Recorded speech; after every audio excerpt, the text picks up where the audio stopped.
Astaghfirullah. Bismillahirrahmanirrahim. Assalamualaikum warahmatullahi wabarakatuh.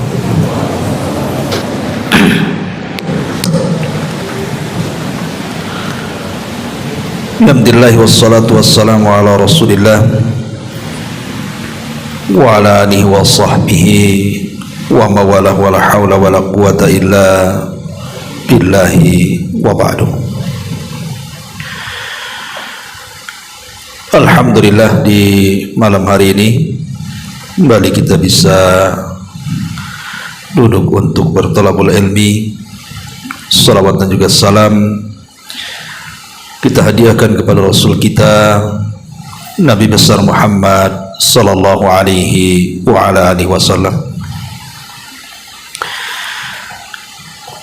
Kita lanjutkan kembali kajian kita, masih membahas kitab Fikih Asmaul Husna karya Profesor Dr. Abdul Razak bin Abdul Muhsin Al-Abbad Al-Badr, dan kita sudah masuk pada halaman ke 125, mengenal nama Allah Ar-Rabbu, yang maha mencipta, mengatur dan menguasai.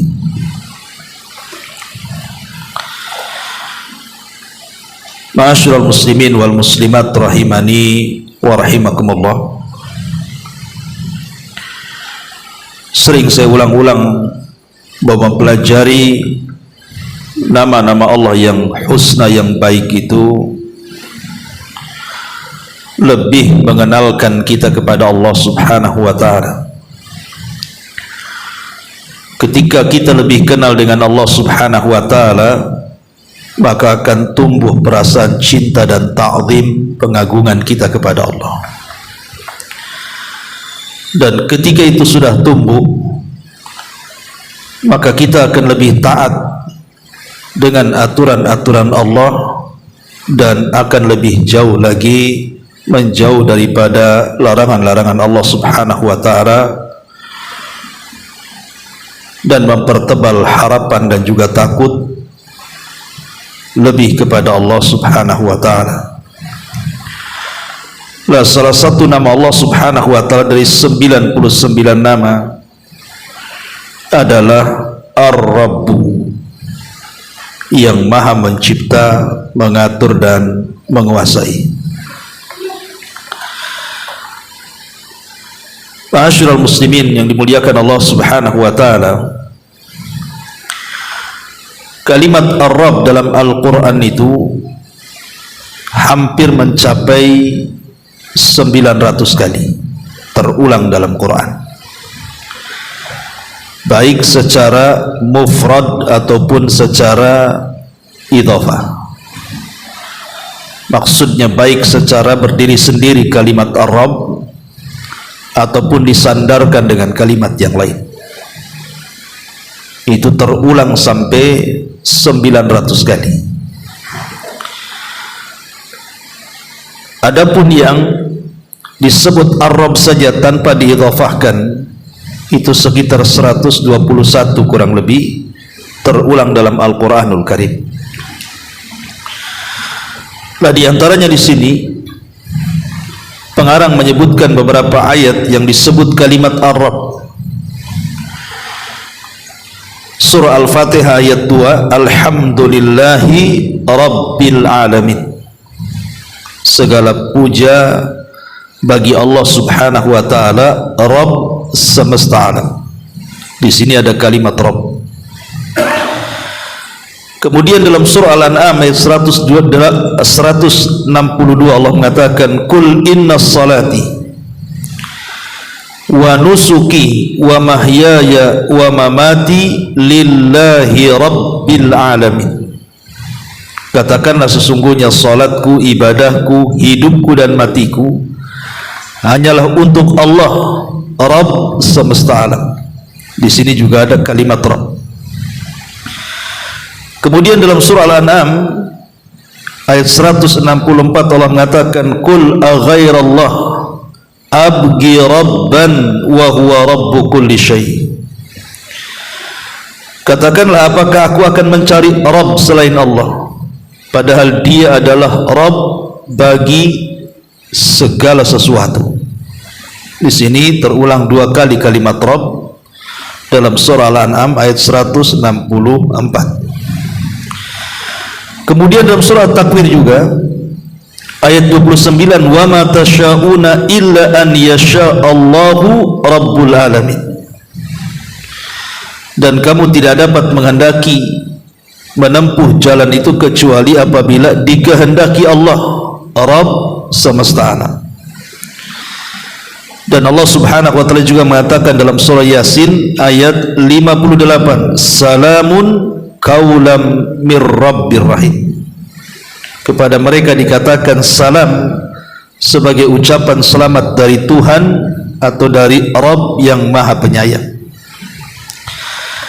Ini sebagian kecil yang disebutkan pengarang yang tercantum dalam beberapa ayat dalam Al-Quran.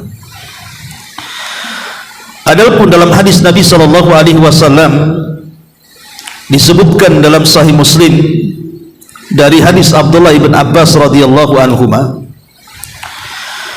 Nabi SAW mengatakan, ala wa inni nuhitu an aqra al-Quran raqian wa sajidan fa amma ruku fa'azzimu fihi Rabb. Kata Nabi SAW, aku dilarang untuk membaca Al-Quran dalam posisi ruku ataupun sujud, karena dalam ruku dan sujud itu kan ada zikir sendiri, tidak boleh membaca Quran. Kemudian Nabi SAW, fa'ammar ruku, adapun dalam posisi ruku, fa'azzimu fihi Rabb, maka agungkan padanya Ar-Rabb. Sini ada kalimat Rabb. Kemudian yang kedua, hadis daripada Amr ibn Abbas. Dia mendengar Nabi SAW bersabda, aqrabu ma yakunu ar-rabbu minal abdi fi jawfil laylil akhir fa in istata'ta an takuna mimman yadhkurullah fi tilka as-sa'ati fakun. Kata Nabi SAW, yang paling dekat hubungan Ar-Rabb, maksudnya Allah, dari hambanya adalah ketika di sepertiga malam akhir. Maka kalau engkau ingin menjadi hamba yang senantiasa berzikir kepada Allah di saat-saat itu, di waktu-waktu itu, maka silahkan lakukan. Di sini ada kalimat Rabb, aqrabu ma yakunu ar-rabbu minal abdi. Jadi kata Nabi SAW, paling dekatnya Ar-Rabb atau Allah Subhanahu wa ta'ala dari hambanya adalah di tengah malam akhir atau di sepertiga malam akhir. Ini pun disebut kalimat Ar-Rabb. Kemudian yang ketiga, hadis dari Malik ibn Sa'sa'ah pada peristiwa Isra. Nabi SAW mengatakan, fa'ataitu ala Musa, aku pun mendatangi Nabi Musa, fasallamtu alaihi, aku pun mengucapkan salam. Faqala marhaban bika min akhin wa nabiyyin, selamat datang untukmu saudara dan nabi. Falamma jawaztu baka, ketika aku hendak berpisah dengan Nabi Musa, Musa pun menangis. Faqila, maka dikatakan, ma'abkaka, apa yang membuat anda menangis wahai Musa? Qala, maka Musa mengatakan, ya Rabb,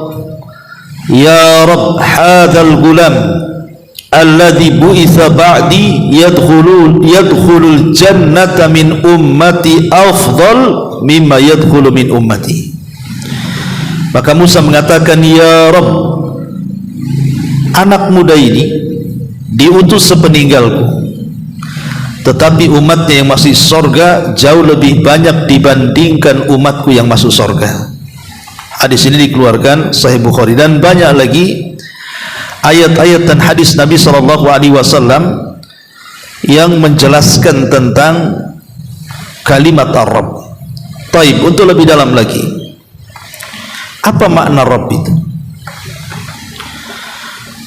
Kemudian apa manfaatnya ketika kita mengetahui makna Ar-Rabb itu dalam kehidupan kita? Kan itu yang kita maukan ketika kita mempelajari nama dan sifat bagi Allah. Harus ada pengaruh. Kira-kira pengaruhnya apa? Karena pengaruh itulah yang penting saat kita mengetahui nama-nama Allah Subhanahu wa ta'ala. Karena salah satu pertanyaan kita atau yang akan ditanyakan kepada kita dalam kuburan kita adalah man rabbuka, siapa Rabbmu? Sehingga kita harus tahu siapa Rabb kita. Ma'asyiral muslimin yang dimuliakan Allah Subhanahu wa ta'ala, saya akan ringkas dulu sebelum kita baca, sebab kalau kita baca buku ini memang agak bingung ya, harus dibaca satu-satu dan akan lama. Taib, ma'asyiral muslimin yang dimuliakan Allah Subhanahu wa ta'ala, kalau kita perhatikan di dalam Al-Quranul Karim,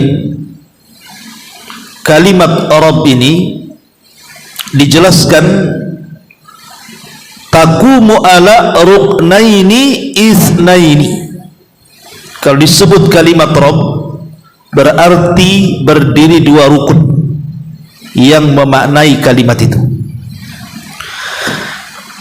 Ahaduhuma, yang pertama, ifradullahi bil khalqi, mengesahkan Allah Subhanahu wa ta'ala bahwa Allah lah satu-satunya pencipta dan tidak ada pencipta selainnya. Kalau disebut kalimat Rabb berarti harus ada keyakinan dalam hati kita bahwa tidak ada pencipta kecuali Allah. Ini yang pertama. Rukun yang kedua, ifraduhu bil amri wat tadbir ma khalaqa, mengesahkan Allah Subhanahu wa ta'ala dengan kalimat Rabb itu maknanya adalah kita mengesahkan dengan al-amri, perintah, wat tadbir, dan juga pengaturan apa yang ia telah ciptakan. Jadi di sini sebagaimana judul dalam buku ini, bahwa Rabb adalah yang maha mencipta, maha mengatur, dan maha menguasai. Jadi kalimat Rabb ini secara global tidak ada yang menciptakan kecuali Allah, tidak ada yang mengatur kecuali Allah, dan tidak ada yang menguasai kecuali Allah. Itulah Ar-Rabb maknanya. Ma'asyiral muslimin yang dimuliakan Allah Subhanahu wa ta'ala, walaupun sebagian ahli tafsir banyak menyebutkan tentang beberapa makna kalimat Rabb ini, saya akan sebutkan. Yang pertama, kalimat Ar-Rabb adalah maknanya al-murabbi, al-kafil biqada'il hajati. Jadi kalimat Rabb juga datang memiliki makna al-murabbi, yang memberikan tarbiyah dan juga yang mencukupkan kepada kebutuhan-kebutuhan makhluknya. Jadi Rabb itu memiliki makna at-tarbiyah, Allah yang membimbing kita. Bukan hanya sekedar membimbing, mencukupkan semua hajat kita. Dan itu berdasarkan surah Yusuf ayat 23. Allah mengatakan, "Qul ma'adzallah innahu rabbi ahsana mathwaya." Ketika Nabi Yusuf alaihi salam diganggu oleh Zulaiha dan hendak diajak untuk berzina, maka Yusuf mengatakan, "Ma'adzallah, aku berlindung kepada Allah Subhanahu wa ta'ala, innahu rabbi." Sesungguhnya dia, maksudnya suami daripada Zulaiha, rabbi, dia telah membimbingku, mengajariku, memberikan hajat dan kebutuhan kepadaku. Ahsana mathwai, dan Dia telah memberikan tempat tinggal yang baik untukku. Maka di sini ada kalimat Rabbi, Rabbku. Maksudnya Rabbku di sini adalah tuannya Nabi Yusuf, Al-Aziz, suami daripada Zulaiha. Bahwa Nabi Yusuf mengingatkan kepada si Zulaiha ini dan mengatakan, tidak mungkinlah aku berselingkuh dengan kamu, sementara suamimu Al-Aziz itu sudah membimbingku, sudah memberikan hajat-hajatku, dan sudah memberikan tempat yang baik kepadaku. Berarti di antara makna Rabb adalah membimbing dan memberikan seluruh hajat-hajatnya. Ini yang pertama. Yang kedua, makna Rabb adalah Al-Kafil war-Raqib. Al-Kafil war-Raqib bisa maknanya Al-Kafil yang mengkafil, yang menjaga, dan juga Ar-Raqib yang memelihara, yang memantau, ya. Dan itu berdasarkan firman Allah Subhanahu wa taala atas lisan Ibrahim alaihi salatu wassalam, fa innahum aduwwun li illa rabbul alamin. Maka sesungguhnya mereka adalah musuhku kecuali Rabb semesta alam. Maka makna Rabb di sini artinya Al-Kafil yang menjaga. Jadi Ibrahim mengatakan kecuali Rabb yang menjaga aku, dan juga Ar-Raqib berdasarkan surah Al-Muzammil ayat 9. Kemudian yang ketiga, Ar-Rabb memiliki mana As-Sayyid, Tuan. Memiliki mana As-Sayyid, Tuan. Sebagaimana yang masyhur perkataan siapa? Abdul Muttalib. Perkataan Abdul Muttalib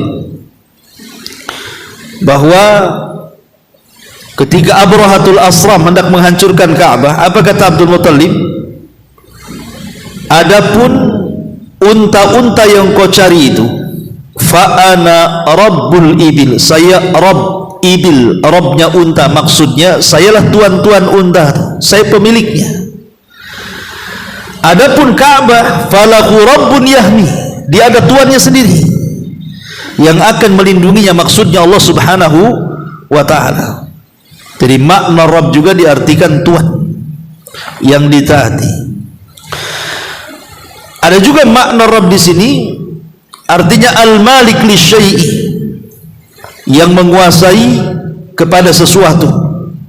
Seperti sering dalam Quran kalimat Rabbul Alamin, penguasa alam semesta. Ataupun juga dikatakan Al-Muslih li syai', yang memperbaiki sesuatu. Wal mudabbir lahu, yang mengatur sesuatu. Berdasarkan firman Allah Azza wa Jal, Rabbul Masyriqi wal Maghrib, Rabb arah timur dan barat, artinya mengatur timur dan juga mengatur barat, dan begitu seterusnya, ya. Banyak sekali makna kalimat Ar-Rabb itu, baik secara bahasa ataupun yang tertuang di dalam Al-Quran, tergantung konteksnya. Tetapi kalau disebut kalimat Ar-Rabb, berarti tidak diitlakkan kecuali kepada Allah. Kalau disebut Ar-Rabb gitu saja, tidak disandarkan kepada kalimat yang lain, berarti yang dimaksud adalah Allah Subhanahu wa ta'ala. Maka tidak boleh seseorang menamai orang lain dengan kalimat Ar-Rabb, karena itu kalimat yang tidak boleh diberikan kecuali kepada Allah. Tapi kalau yang dimaksud adalah makhluk, maka harus disandarkan kepada kalimat yang lain yang menunjukkan bahwa kalimat Rabb itu adalah makhluk. Seperti kalimat Abdul Muttalib tadi, Rabbul Ibil, Rabbnya unta, artinya pemilik unta. Rabbud Dar, Rabbnya rumah, artinya pemilik rumah. Jadi kalau hendak dimaksudkan kalimat itu kepada makhluk, berarti harus diidhafahkan, jangan berdiri sendiri. Jangan kita katakan, umpamanya kan di antara salah satu makna Arab adalah Tuhan, Umpamanya kita katakan berilah minum kepada Ar-Rabb, nggak boleh, karena kalimat Ar-Rabb ini tidak boleh ditlakkan kecuali kepada Allah. Kalau kepada makhluk tidak boleh, kecuali sandarkan tadi. Dan kalimat Allah dengan Ar-Rabb ini sebenarnya kalau dia terpisah maka maknanya sama. Tapi kalau dia tergabung dalam satu kalimat, berarti Rabb memiliki makna sendiri, Allah memiliki makna sendiri. Saya ulangi. Jadi kalimat Allah dengan Rabb itu idza ijtama'a iftaraqa wa idza iftaraqa ijtama'a, kata ulama. Itu dua kalimat yang kalau terpisah maknanya sama, tapi kalau berkumpul maknanya beda. Ketika Allah Subhanahu wa taala mengatakan Rabbul Alamin, maka Rabb di sini maknanya Allah. Tetapi kalau umpamanya dalam satu kalimat Allah sendiri tersebut dua kata kalimat Rabb dan Allah, berarti yang dimaksud Rabb di sini artinya rububiyah, yang dimaksud Allah artinya uluhiyah. Yang dimaksud Ar-Rabb rububiyah maksudnya mengesahkan Allah dalam setiap perbuatannya. Yang dimaksud uluhiyah artinya mengesahkan Allah dalam setiap peribadatan kepadanya. Itulah bedanya rububiyah dengan uluhiyah. Kalau rububiyah itu bicara perbuatan Allah kepada kita, kalau uluhiyah bicara perbuatan kita kepada Allah, dibalik. Jadi pahami ya, kalau rububiyah itu perbuatan Allah kepada kita, Allah menciptakan, Allah menghidupkan, Allah mematikan, Allah ngasih rezeki, itu kan semua perbuatan Allah tuh, itu disebut rububiyah. Tapi kalau perbuatan kita kepada Allah, sholat, puasa, zakat, haji, ibadah apapun, ketika kita berikan kepada Allah, itulah yang disebut uluhiyah, mengesahkan Allah dalam setiap peribadatan. Ma'asyiral muslimin yang dimuliakan Allah Subhanahu wa taala, untuk mempermudah gambaran apa makna Rabb itu, setelah kalau kita mau gabungkan semua makna dalam Quran itu untuk memudahkan, ingat ketika saya menjelaskan kepada antum tentang 5 istilah. 5 istilah inilah sebenarnya rangkuman makna dari kalimat Ar-Rabb.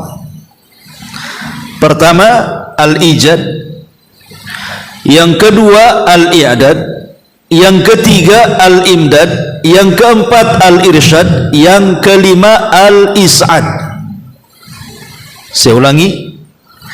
Pertama al-ijad. Apa itu ijad?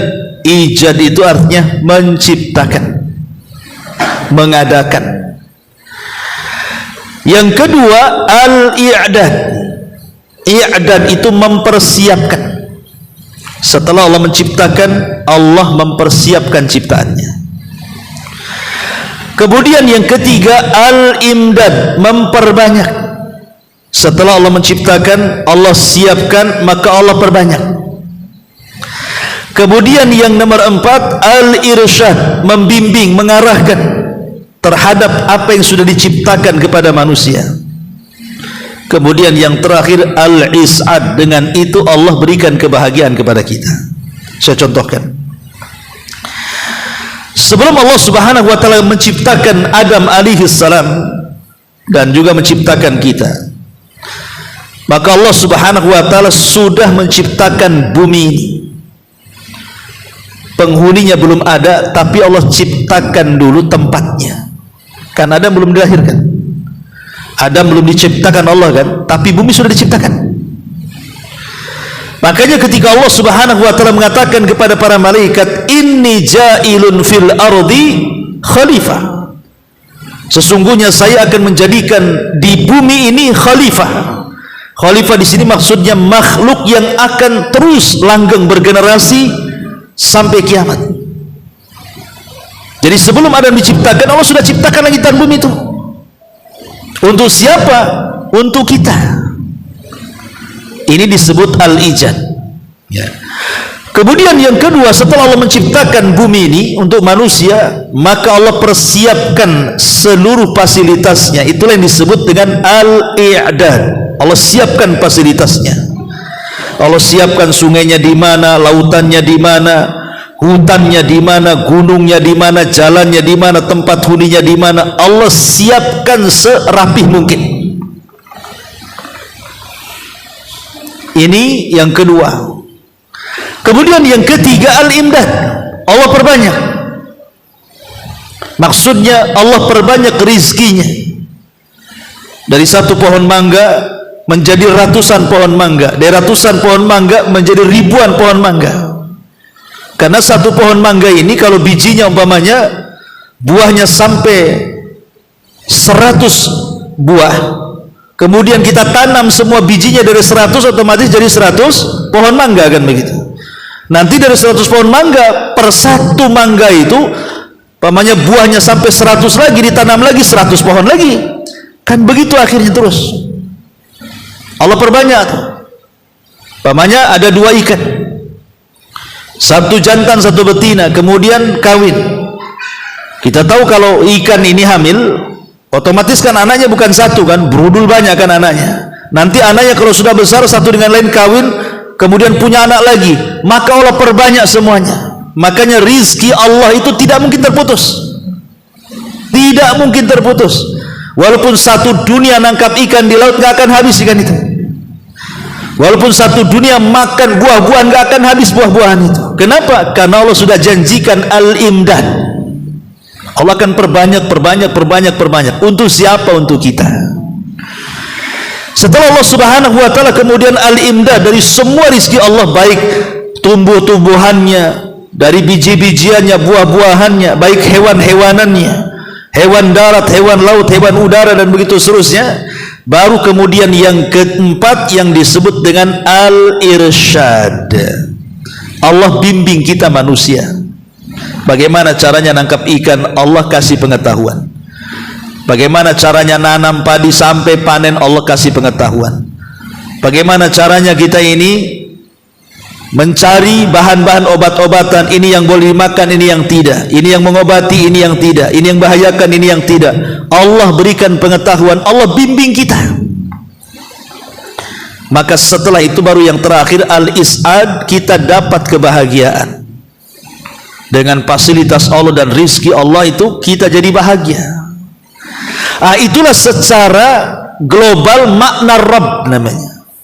Makna Rabb itu seperti itu. Ya. Atau mamanya lebih kecil lagi lah, saya analogikan kepada makhluk.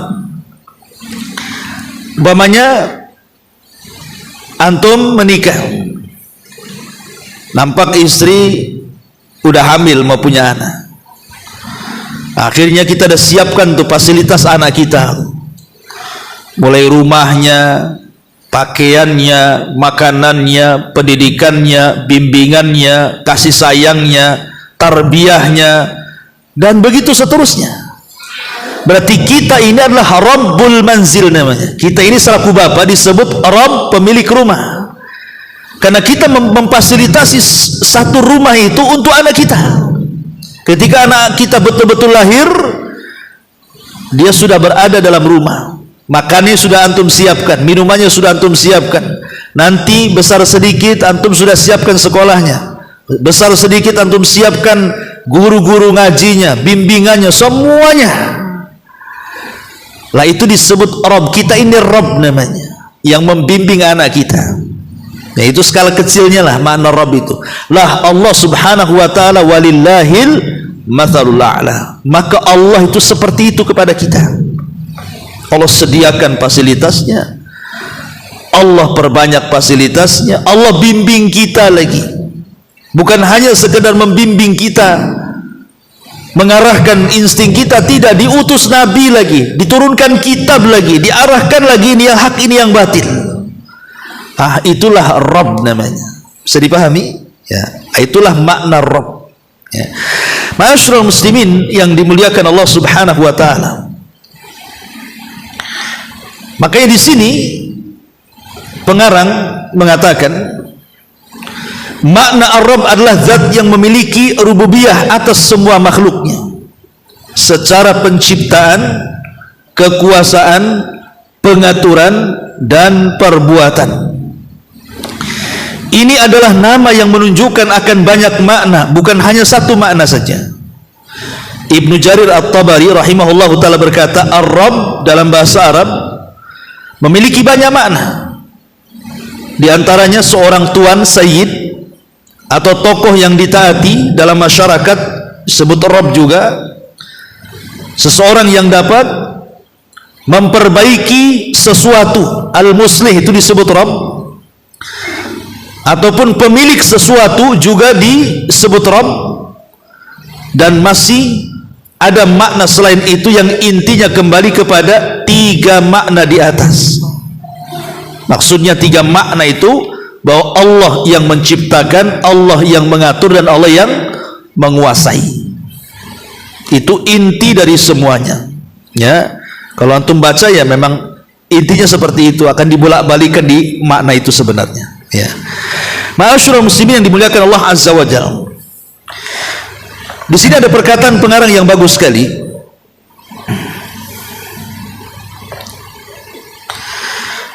Barang siapa yang merenungkan makna nama Ar-Rabb maksudnya, maka dia akan menyaksikan bahwa dia Allah Subhanahu wa ta'ala adalah yang maha berdiri sendiri dan mendirikan yang lainnya.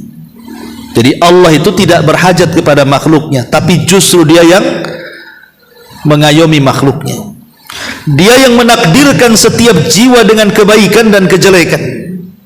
Dia bersemayam di atas arasy-Nya, bersendirian dalam mengatur kerajaannya. Segala pengaturan ada di tangannya, tempat kembalinya segala sesuatu kepadanya.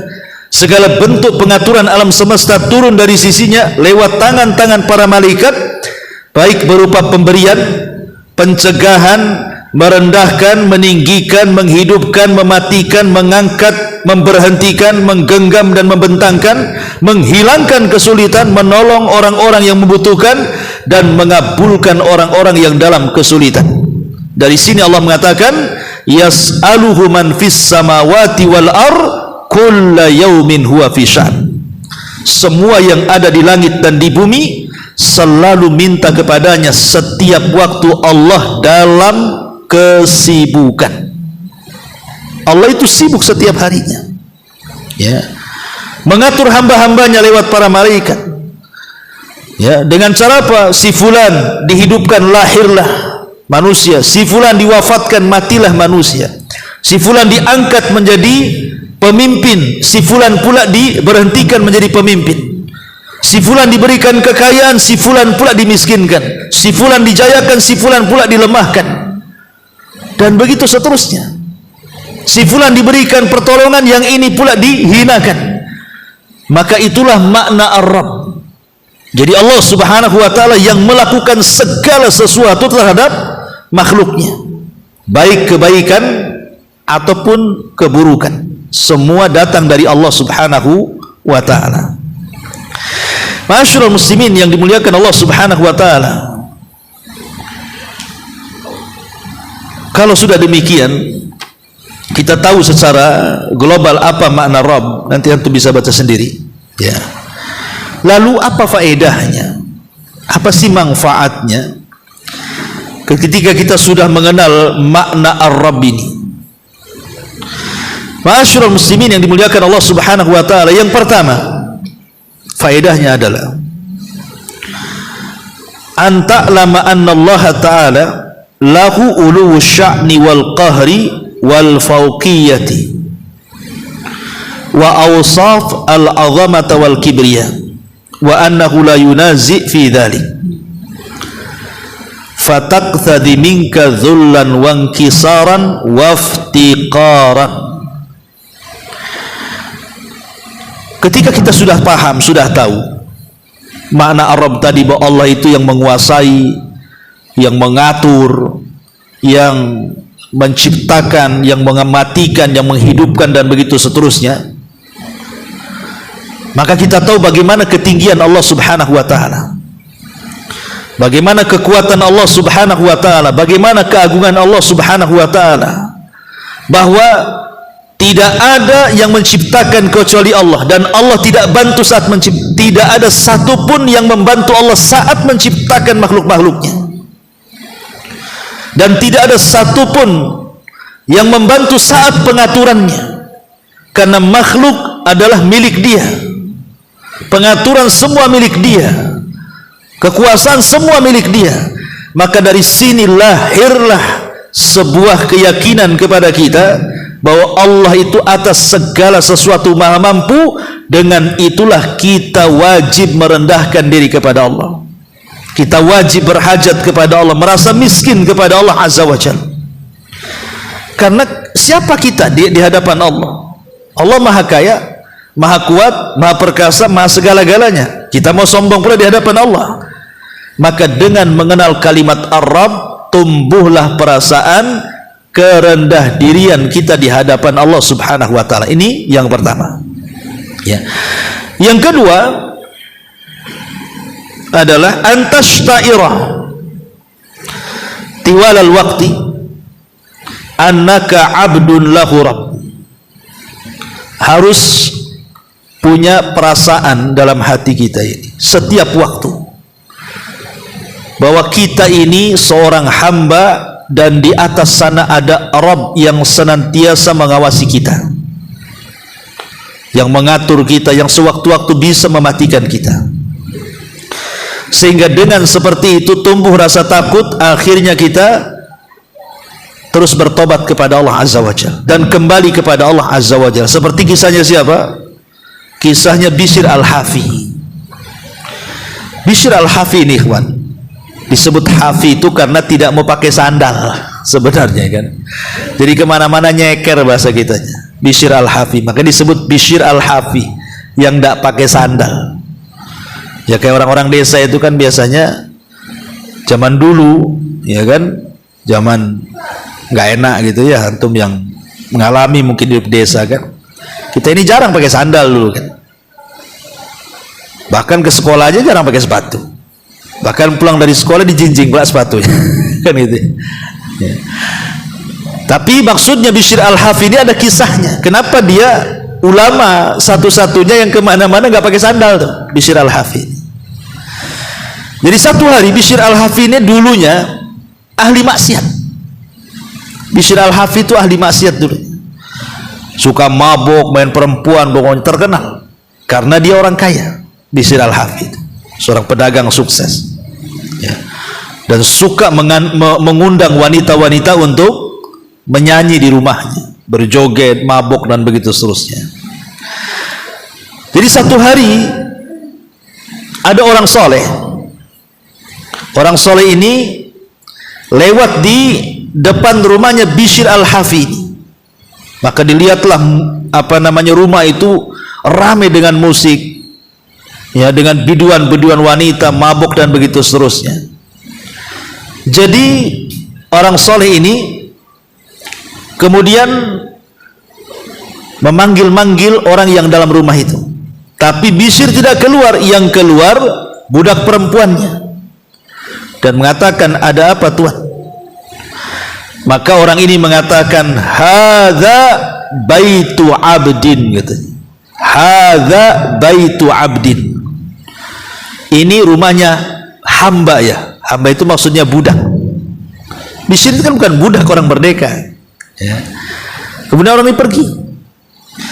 Kemudian pembantunya ini, budak wanitanya ini ngomong sama majikannya Bishr ini, menyampaikan ucapan orang soleh tadi, bahwa orang itu mengatakan kepadamu, engkau seorang abd, seorang hamba, kata, hamba sahaya. Langsung dek dalam hati Bishr ini, dia paham maksudnya.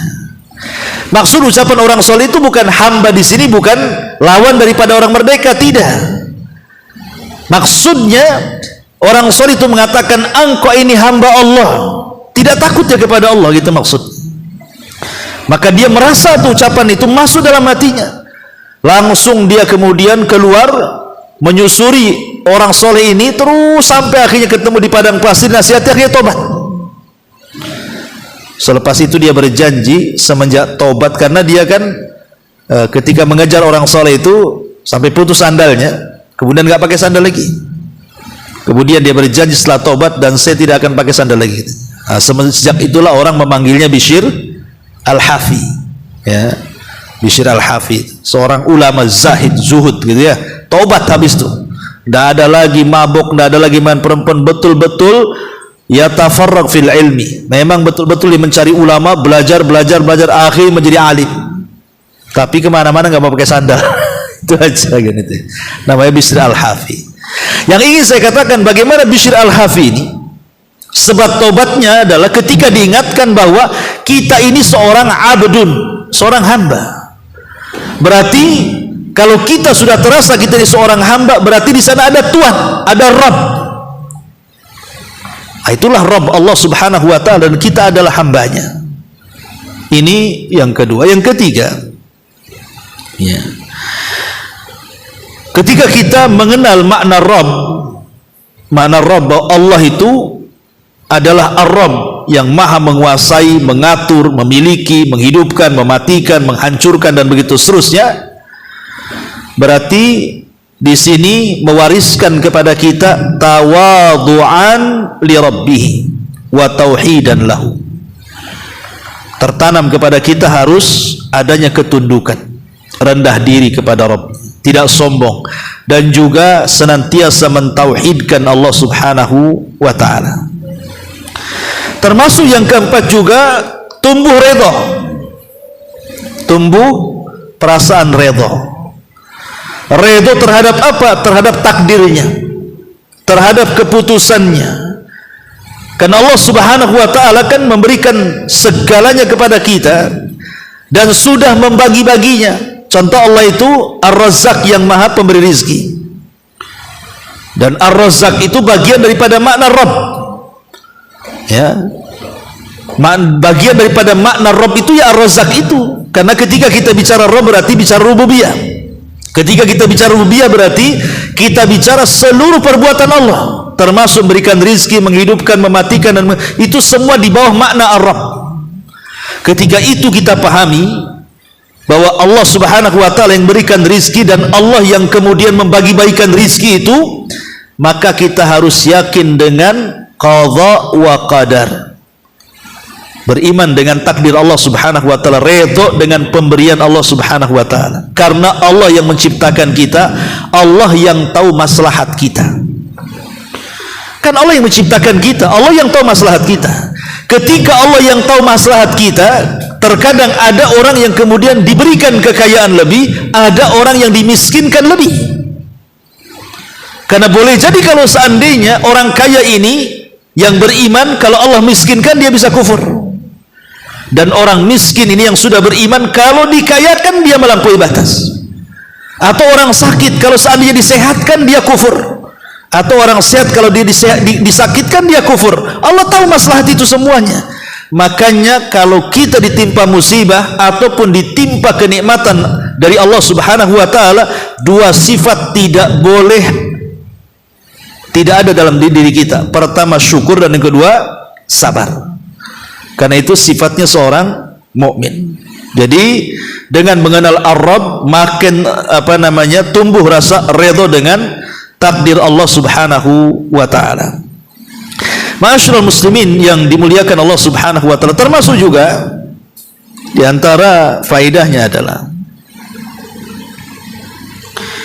kita tahu bahwa nama Rabb itu kan membawai banyak nama di bawahnya, ya. Sehingga ketika kita mempelajari kalimat Rabb, berarti kita semakin memahami siapa Tuhan kita, makin memahami siapa Tuhan yang kita sembah, dan makin memahami apa tujuan Tuhan kita menciptakan kita. Jadi di satu sisi dengan mengenal kalimat Rabb itu kita semakin tahu siapa Allah. Yang kedua, kita semakin paham apa tujuan Allah menciptakan kita dengan kalimat Rabb itu. Ma'asyiral muslimin yang dimuliakan Allah Subhanahu wa taala, termasuk juga kata para ulama bahwa al-iqrar bi rububiyatillah, ketika kita sudah meyakini dengan kalimat Rabb atau rububiyah, berarti kita harus meyakini memang tidak ada Tuhan yang pantas disembah kecuali Allah. Ingat ya, kalau kita sudah yakin Yang menciptakan kita Allah, yang mengatur kita Allah, yang memberikan rizki Allah, yang menghidupkan Allah, yang mematikan Allah, yang mengatur Allah, segala-galanya Allah. Berarti sudah pantas kalau Allah itu disembah. Sebab orang yang atau zat yang tidak menciptakan pantas disembah? Tidak pantas. Zat yang tidak bisa mengatur kita sembah pantas disembah? Tidak pantas disembah. Zat yang tidak menguasai disembah tidak pantas disembah. Umpamanya ada orang yang menyembah berhala, entah berupa patung dari tanah, dari batu, dari pohon, atau apa kita katakan itu pantas disembah? Tidak pantas, karena berhala itu tidak menciptakan kita. Berhala itu tidak mengatur kita, berhala itu tidak menguasai kita. Yang mengatur, menguasai, menciptakan itu Allah. Berarti ketika kita makin yakin dengan kalimat Rabb, makin yakin bahwa tidak ada Tuhan yang berhak disembah kecuali Allah. Itu inti ketika kita memahami makna kalimat Ar-Rabb. Makanya ketika seorang sahabat namanya Zubair ibn Mut'im radhiyallahu an, dia dendam kepada Nabi karena terbunuh banyak kerabat-kerabatnya dalam peperangan, dan dia bersumpah untuk membunuh Nabi. Jadi dia bawa pedangnya dari Mekah ke Madinah, mengincar Nabi SAW, dan dia menyamar. Saat Nabi SAW sedang sholat maghrib, sebenarnya ada kesempatan dia itu untuk membunuh Nabi, karena orang sholat itu kan tidak bawa senjata dan jaraknya tidak terlalu jauh Zubair ibn Mut'im dengan posisi Nabi SAW ini. Tiba-tiba Nabi SAW dalam sholat maghrib itu membaca surah Toha. Lah di antara surah Toha itu ada kalimat atau ada firman Allah Subhanahu wa taala, am khuliqu min ghairi syai'in am humul khaliqun am khalaqas samawati wal ard bal la yuqinun.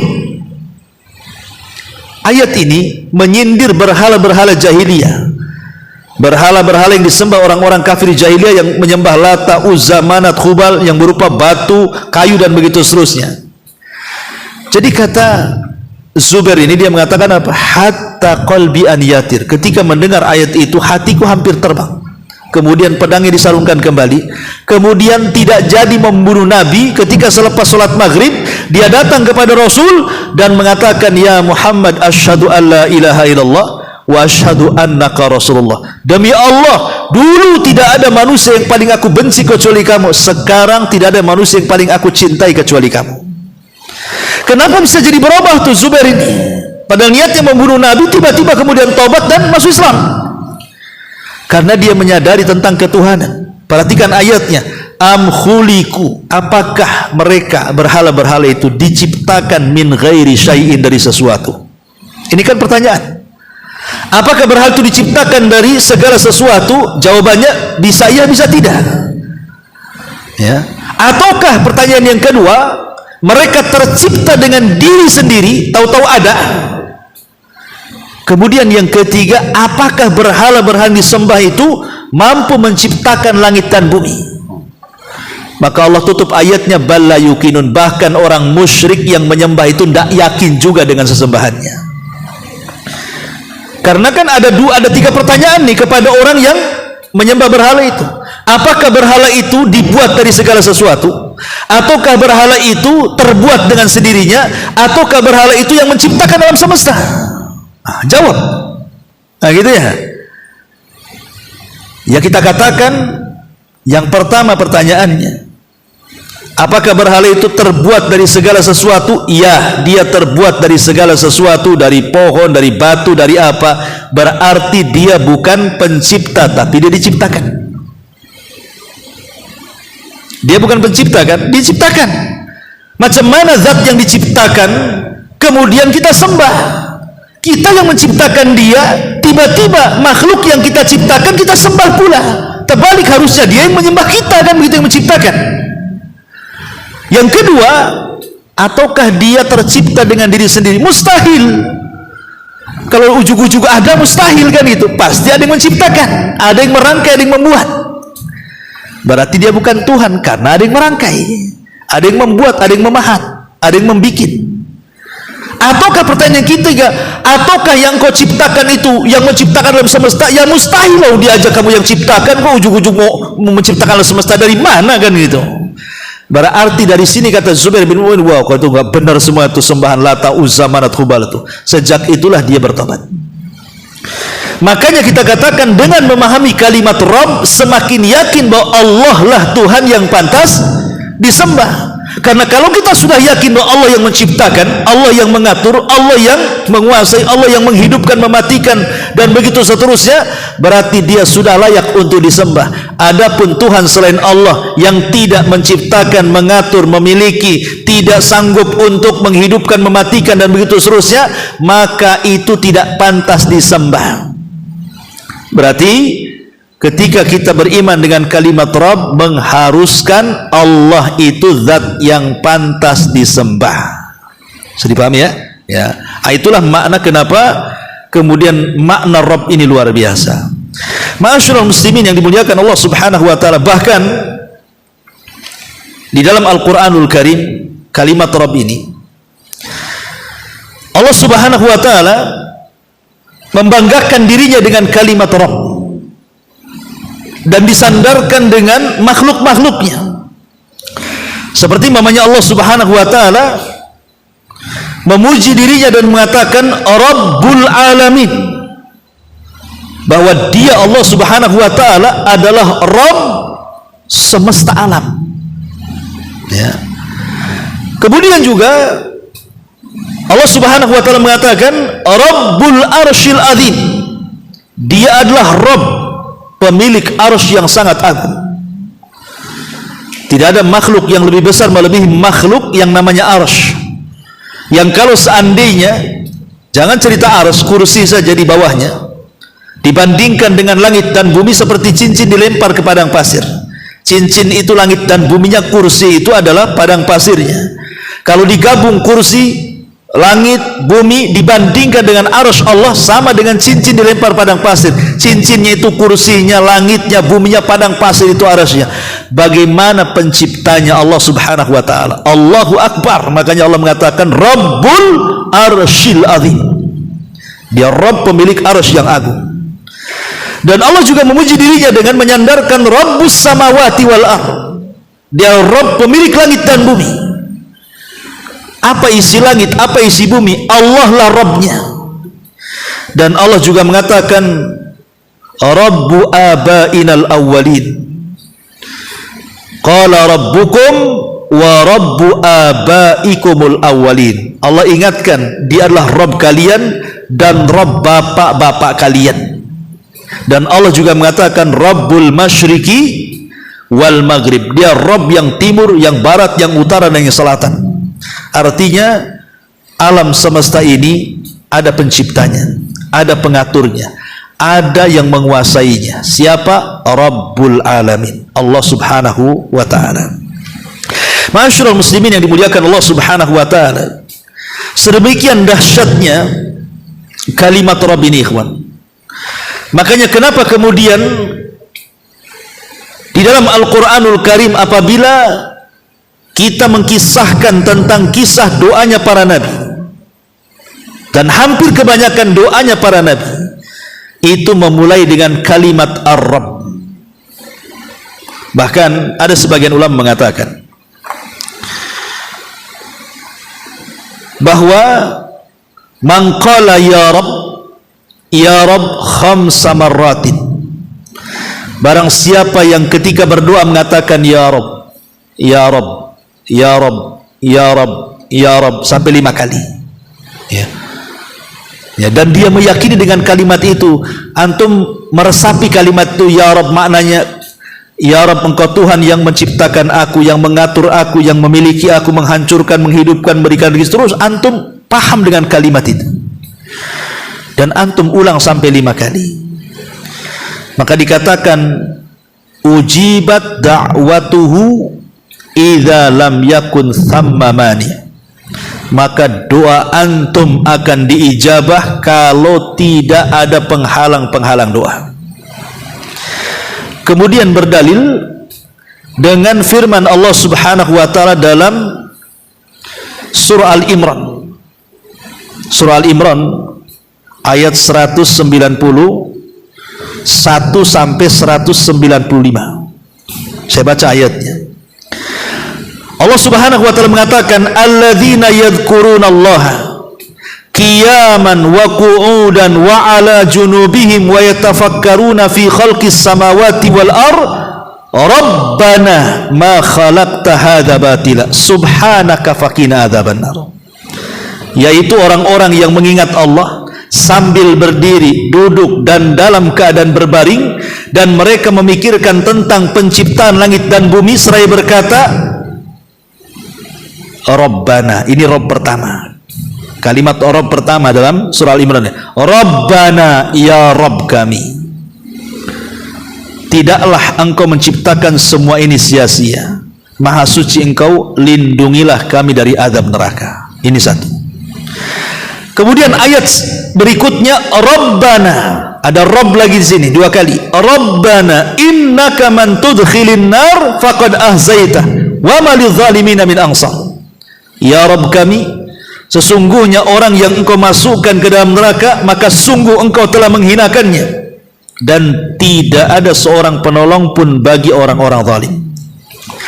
Kemudian ayat selanjutnya Rabbana, ini Rabb yang ketiga. Kan sudah tiga kali kan? Rabbana yang pertama ma khalaqta hadza batila. Kemudian yang kedua Rabbana innaka man tudkhilin nar. Ini yang ketiga Rabbana inna sami'na munadiyan yunadi lil imani an aminu bi rabbikum fa amanna. Ya Rabb kami, sesungguhnya kami mendengar orang-orang yang menyeru kepada iman, yaitu berimanlah kamu kepada Tuhanmu. Kemudian ayat selanjutnya Rabbana, berarti yang keempat Rabbana, ya Rabb kami, faghfir lana dzunubana wa kaffir 'anna sayyi'atina wa tawaffana ma'al abrar. Ya Rabb kami, ampunilah dosa-dosa kami dan hapuskanlah kesalahan-kesalahan kami, dan matikanlah kami beserta orang-orang yang berbakti. Ini yang keempat.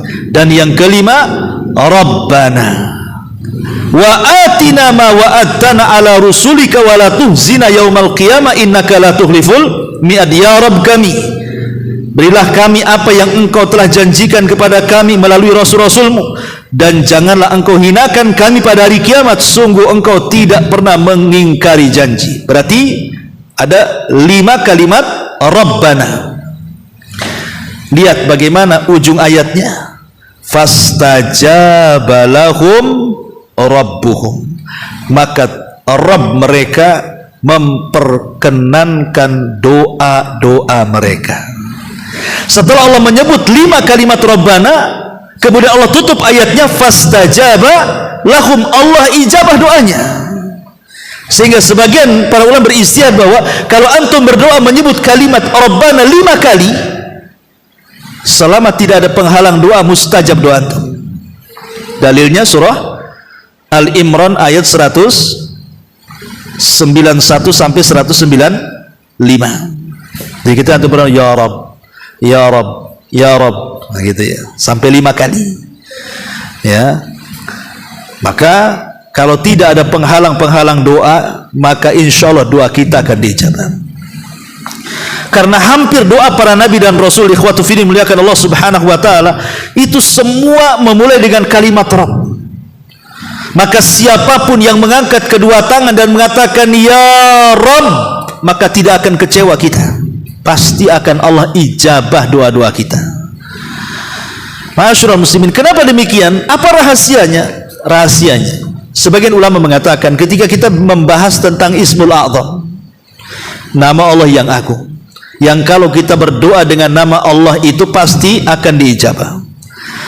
Kemarin kita sudah jelaskan, ada yang mengatakan nama Allah itu, ada nama Allah yang agung itu artinya Allah. Ada yang mengatakan Al-Hayyu Al-Qayyum. Ya. Ada juga yang mengatakan bahwa Ismul A'zam itu adalah nama yang kita berdoa yang cocok dengan permintaan kita.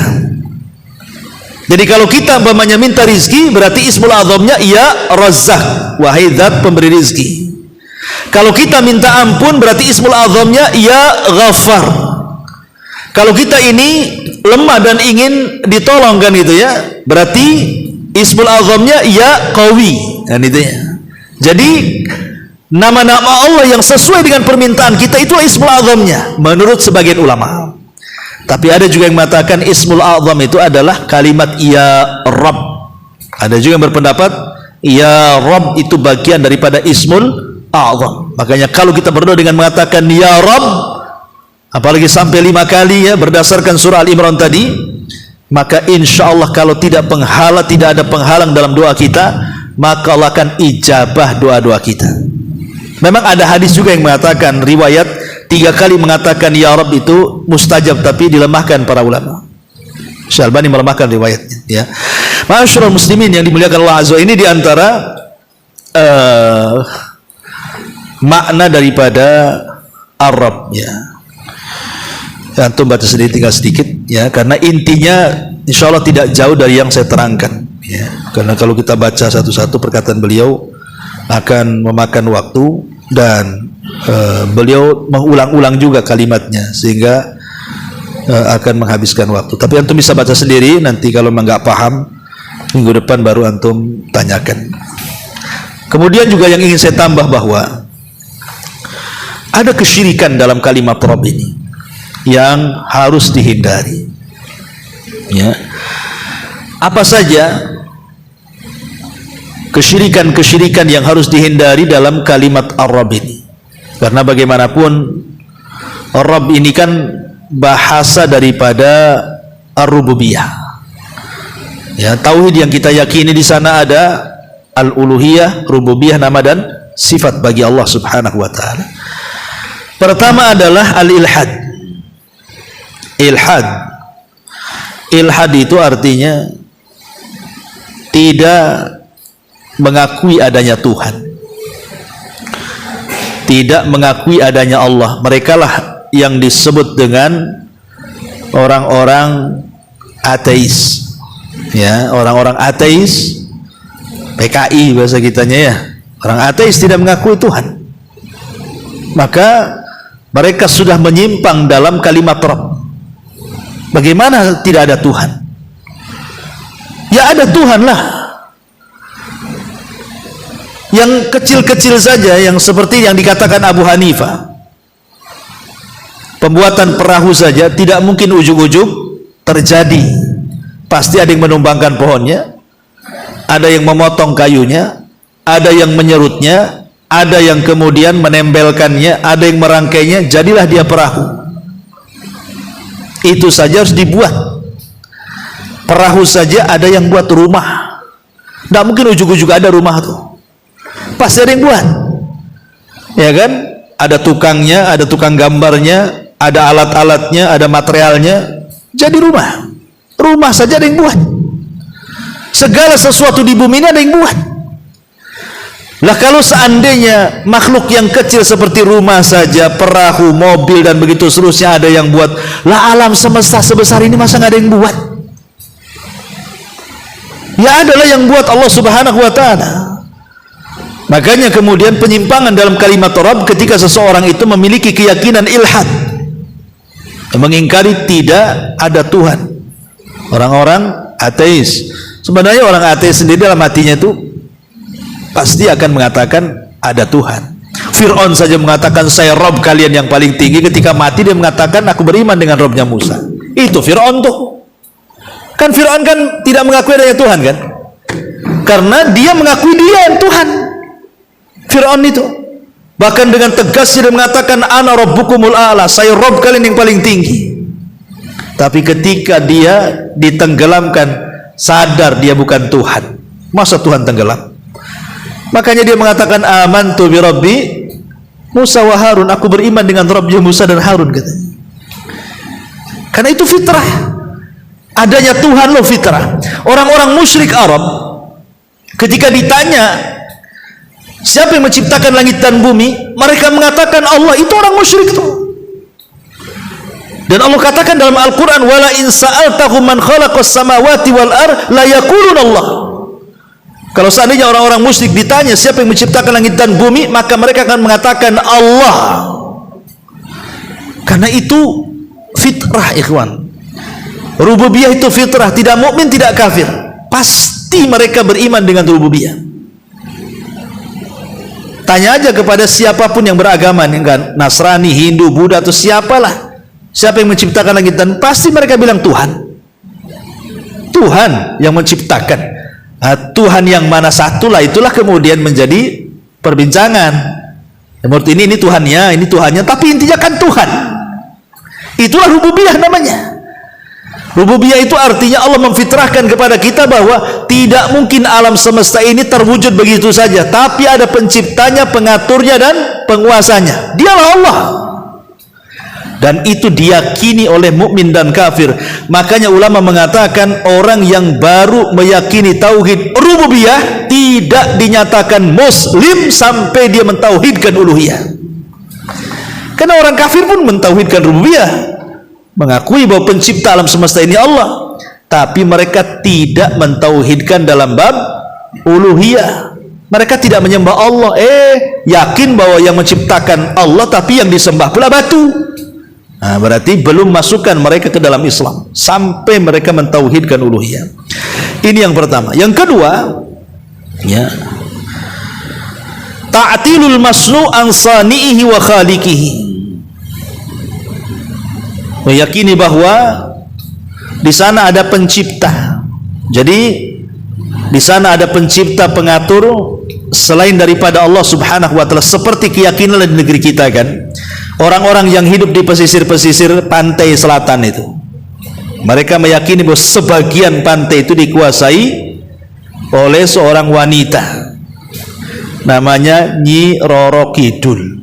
Tapi bagian kidul saja, kalau ngetan ngulur itu enggak. Itu kalau sempat semuanya banyak pula tuh Nyi Roronya itu. Bagian pantai selatan saja dikuasai oleh Nyi Roro Kidul. Ini kan penyimpangan dalam bab rububiyah. Seolah-olah ada sebagian laut itu ada yang menguasai. Padahal keyakinan kita tidak ada yang menguasai Allah. Tidak sebagian, tidak keseluruhan. Semua yang menguasai Allah. Jadi kalau seandainya orang percaya bahwa sebagian laut, sebagian pantai itu dikuasai oleh Nyi Roro Kidul, berarti dia telah melakukan kesyirikan dalam bab rububiyah. Paham ya? Ya, dalam bab rububiyah dia melakukan kesyirikan dalam bab rububiyah. Ataupun seperti kesyirikan orang-orang Nasrani yang mengatakan apa? Isa adalah anak Tuhan, Isa adalah satu di antara tiga Tuhan, atau Isa adalah Tuhan itu sendiri. Ini juga dalam bab rububiyah. Tidak ada Tuhan yang menciptakan, yang mengatur, yang menguasai kecuali Allah. Ya. Adapun Isa itu makhluk Allah. Dia nabi dan dia hambanya. Dia bukan Tuhan. Berarti orang Nasrani terjerumus pada syirik dalam bab rububiyah. Ya. Termasuk juga syiriknya orang Majusi. Orang Majusi mereka menuhankan dua Tuhan, satu Tuhan cahaya, satu Tuhan kegelapan. Makanya Majusi itu mereka akan menjaga api jangan sampai padam. Karena itulah Tuhan kebenaran. Adapun kalau sampai gelap berarti muncul Tuhan kejahatan. Berarti Tuhan ada dua. Dan ini terjerumus kepada kesyirikan rububiyah. Kenapa? Karena kalau seandainya Tuhan ada dua, pasti akan bertengkar, ikhwan. Akan rebutan kekuasaan kan. Ya. Wali kota Batam aja sempat dua masalah. BP lain, Pemko lain. Ada masalah kan gitu. Tapi satu selesai kan gitu ya. Artinya bahwa sebuah tempat itu dalam makhluknya kalau dua pemimpin ribut tuh. Jangankan wilayah, badan kita saja ini, badan antum. Siapa yang mengatur badan antum? Hati kan. Kalau seandainya hati kita ada dua, hati kita ada dua masalah tuh. Kata hati yang satu melangkah, kata hati yang satu mundur. Gimana caranya? Maju mundur kan itu. Itu badan kita kan. Apalagi alam semesta. Kalau sampai ada dua Tuhan masalah lah. Yang satu mau mengadab, yang satu enggak jadi-jadi itu jadinya. Si petar-petir enggak sampai-sampai. Ya. Masyarul muslimin yang dimuliakan Allah Subhanahu wa taala. Ya. Termasuk juga kesyirikan Namrud kepada Ibrahim. yang mengatakan ketika Ibrahim mengatakan idz qala Ibrahim rabbiyalladzi yuhyi wa yumit, Ibrahim berkata Rabbku yang menghidupkan dan matikan. Apa kata Namrud? Ana uhyi wa umit, aku pun bisa menghidupkan dan matikan. Tapi maksudnya Namrud itu menghidupkan matikan bukan seperti Allah, dimatikan baru dihidupkan. Enggak, keluarkan dua tahanan, yang satu dibunuh, yang satu dilepas. Aku bisa menghidupkan, aku bisa matikan gitu. Ini bukan begitu. Itulah Namrud ya. Nah, dia juga dalam harububiyah kesyirikan, ataupun syirik dalam al-kawakib. Sebagian orang yang menyembah bintang. Di zaman Nabi Ibrahim kan ada orang penyembah bintang yang kemudian menjadi cikal bakal hari ini dalam dunia perdukunan dengan istilah ahli nujum, yang menggunakan zodiak perbintangan untuk dijadikan kesyirikan dalam rububiyah ya. Dan banyak lagi penyimpangan dalam kalimat ar-Rabb. Wallahu a'lam bishawab. Inilah yang bisa kita bahas. Insyaallah minggu depan kita masuk pada nama Allah Ar-Rahman Ar-Rahim. Sampai di sini. Subhanallahi bihamdika asyhadu an la ilaha illa anta astaghfiruka wa atubu ilaik. Wallahu taala alam. Assalamualaikum warahmatullahi wabarakatuh.